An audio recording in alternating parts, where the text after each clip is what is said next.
नवाब शाह से रिपोर्ट कर रहे मोहम्मद आजम भट्टी। फखर न्यूज़ की रिपोर्ट के मुताबिक शिया उलमा कौंसिल पाकिस्तान नवाब शाह की जानिब से इसराइली जारियत के खिलाफ और मजलूम फ़लस्तीनियों की हिमायत में मस्जिद कासिम में एहतजाजी इज्तिमा मुनक़िद हुआ, जिससे शिया उलमा कौंसिल पाकिस्तान के रहनुमाओं मौलाना किफ़ायत हुसैन करीमी, ज़फ़्फ़ार मोहम्मद हुसैन चांडियो, मौलाना ताज अली इनकलाबी, मौलाना अता हुसैन चांडियो, मौलाना मोहम्मद आलम खान मरी ने खिताब करते हुए कहा कि पूरा साल मुकम्मल हो गया, इसराइल का मजलूम फ़लस्तीनियों पर जारियत और जुल्म बंद नहीं हुआ।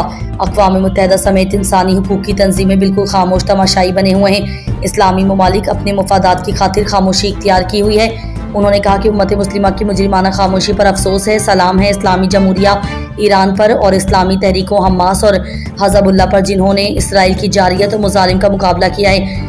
उन्होंने उम्मत मुस्लिमा को अपील की है कि वो मुत्तहिद होकर अमरीका व इसराइल का मुकाबला करें। इस मौके पर अमरीका व इसराइल के खिलाफ शदीद नारेबाजी की गई। एहतजाजी इज्तिमा में मौलाना इफ्तिखार हुसैन आराई, मौलाना असद अली मरी, खान मोहम्मद जरदारी, मुश्ताक हुसैन चांडियो, फैयाज हुसैन लिखी, आसिफ हुसैन अल हुसैनी, पाखर अली चांडियो, शाहिद चांडियो, आसिफ अली, साजिद जरदारी समेत बड़ी तादाद में मोमिनीन अज़ादारों ने बड़ी तादाद में शिरकत की।